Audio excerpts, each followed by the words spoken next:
Beris Création qui entre la caille nous avec un nouveau look, un nouveau design. Mais dis-nous ça encore, quelque chose de bagay qui la caille nous. You can recycle everything you have home.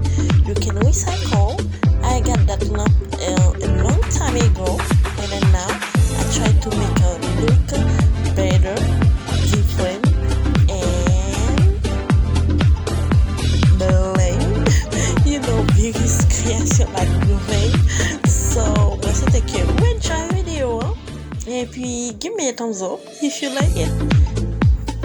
Pendant que je suis dans cette t-shirt belle à caillou, Beris Création pour toujours pour une paquet de belles vidéos.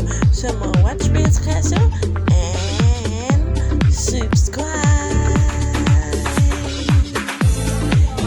Let's get started. Ça nous est là, c'est comme ça l'autre dans des barrettes. Qu'est-ce qui est dans la chambre? Parce que la chambre est supposée gold and white. So, je vais peinturer le plan gold and white.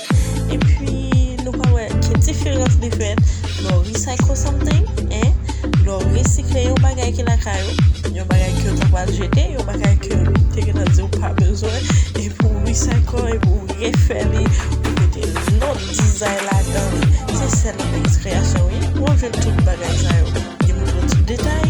And then, they show everything. Hein? So, nous avons tout le bagage que vous avez besoin pour faire le plan. Belle. Et si vous avez un autre comme ça, la caille où tu vas le jeter, pas jeter lui, seulement regardez Beris Création. La vidéo qui ça vous fait avec lui, hein? Don't forget to subscribe. Beris Création. Nous allons marcher avec un white paint. Marcher et puis après ça, nous allons mettre gros nom là-dedans. Et nous allons voir qui j'en ai plein tourner. Your trésor. So, si c'est la Beris Création, share, like, and give me a thumbs up. Leave your comment. Now tell somebody, share with somebody, and then subscribe.